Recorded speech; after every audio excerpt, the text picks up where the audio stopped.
Hi guys, Patrick Cañete here from noipgeeks.com, and it was the year 2020 when we saw Infinix made a full comeback sa Philippines. Kasi kung maalala nyo, ang dami nilang nirelease na very compelling budget smartphones. Katulad na lang itong i-review natin ngayon, the Infinix Hot 10. For its price of 6,990 pesos, itong Infinix Hot 10 is for those people who want a budget-friendly smartphone that can actually pass as a great daily driver device. As you know, sobrang dami ng competition sa price range na to. So curious kami kung ano bang meron itong Infinix Hot 10 para mag-stand out siya sa ibang alternatives out there. At saka, worth it ba siya? At ito ba dapat talaga ang bilhin nyo for if you're in the market for a 6,990 pesos? Well, that's what we'll find out here in our full review.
Now, since budget smartphone to, it is no surprise na medyo cheap yung kanyang build. As you can see, this one is entirely made with plastic and it feels and sounds like plastic. So pag nilapag mo siya kunwari sa lamesa, medyo andun yung parang tunog na, typical sa mga plastic phones.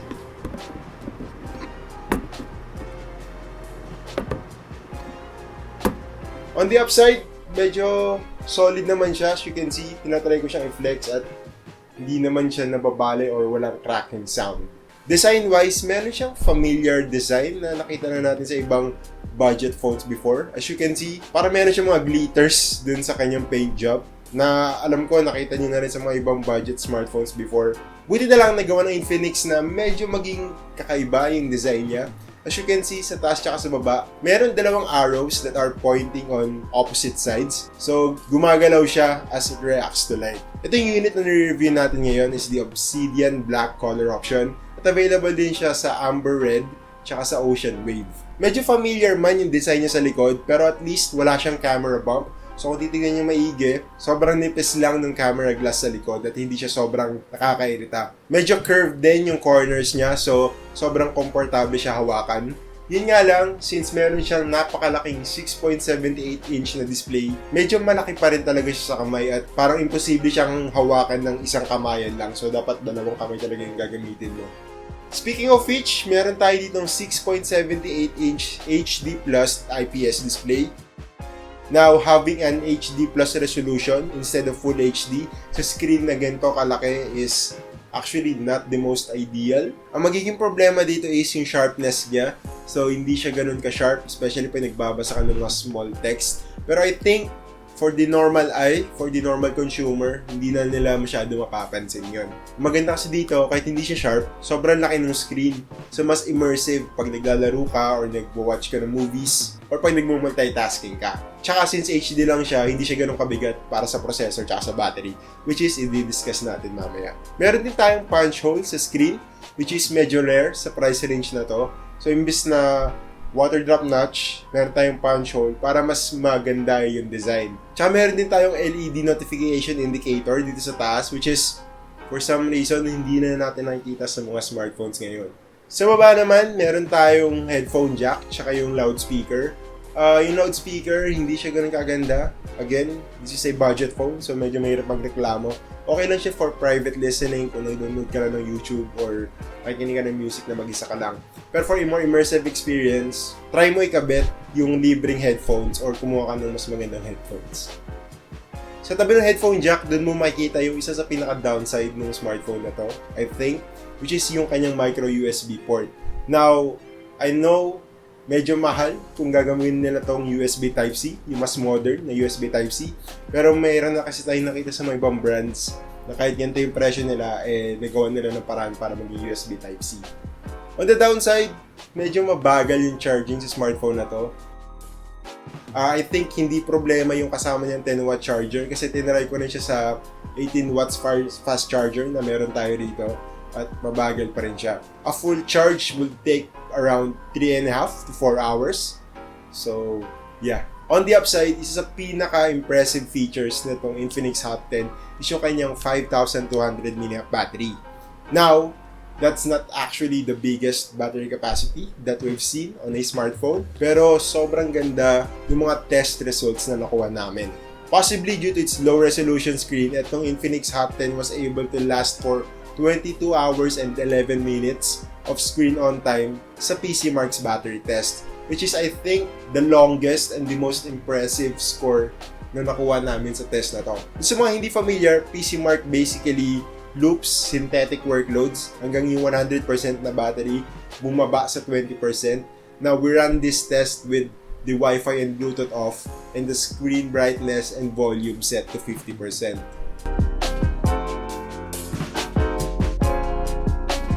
The Infinix Hot 10 is powered by a MediaTek Helio G70 octa-core processor with 4GB of RAM and 128GB of storage. Now, as you know, the Helio G series is made for gaming. So it was no surprise na itong Hot 10 was able to play Call of Duty Mobile and League of Legends Wild Rift at medium settings. Now under medium settings, sobrang actually smooth na siya. Pero kung gusto mo pa smoother talaga, pwede mo ibaba sa low. And of course, yung mga basic day-to-day tasks like social media browsing, taking pictures, making calls, shooting videos, pretty much everything is seamless on this device, at least during our tests. Yun nga lang, yung Android 10 based XOS 7 na Infinix, feeling ko medyo overwhelming lang siya when you compare it to, you know, the Realme UI and MIUI 12 and others. Sobrang dami akong nakita mga cards or mga medyo unnecessary na bagay dito sa interface na to. Pero I think sinadya yun ng Infinix para at least, di ba, yung mga buyers nila or yung mga users, maramdaman nila na they are getting more of what they paid for pag ginagamit nila yung smartphone. So talagang pakiramdam mo talaga sobrang feature pack ng smartphone na to. And for me, that's okay. Sa likod naman, meron tayong quad camera setup. And personally, I think itong Infinix Hot 10 is isa na sa mga smartphones na pinadami lang yung camera count para magmukhang impressive on paper. Pero honestly, yung extrang 2 or 3, medyo useless naman talaga sila. Unless mahanapan nyo ng paraan para magamit. Pero for me, medyo useless.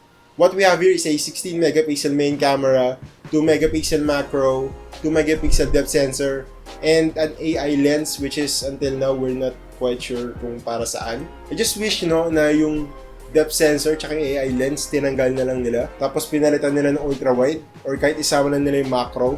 Tapos ginawa na lang nila isang 16 megapixel tapos isang 8 megapixel ultra wide that can actually double as a macro camera. Pero yung 16 megapixel main camera naman can take decent photos, especially in good lighting. So it offers acceptable vibrancy, saturation, contrast, dynamic range is possible. Yung nga lang yung sharpness is really not the best.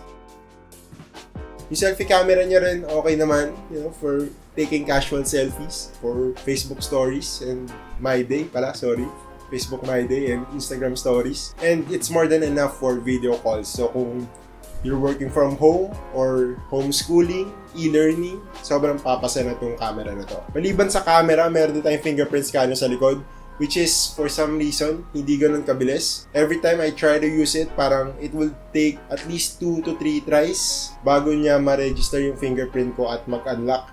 Same goes with the face unlock feature. I think itong problema na to madali lang to ma-fix via a software update. So, antayin natin, baka sakali mag-improve. The Infinix Hot 10 offers a really compelling value for the price. So, meron siyang fast and reliable performance, which you can really enjoy with its large display and long battery life. Sobrang decent din yung camera niya. And kung talaga nagtitipid kayo, hindi nyo na kailangan bumili ng earphones kasi may kasama na sa box. At as you know, karamihan ng mga smartphones na yun, wala na talagang kasama earphones. So kung big deal sa inyo yun, you should check this one out. Yun nga lang, in terms of competition, meron na kasing mga alternatives out there that already offers a USB Type-C instead of micro USB. Meron na din silang ultra-wide and even a full HD plus screen instead of HD plus. So if yung mga modern features na yun ang kailangan mo, then you maybe wanna look somewhere else. Again, the Infinix Hot 10 is available in the Philippines for 6,990 pesos.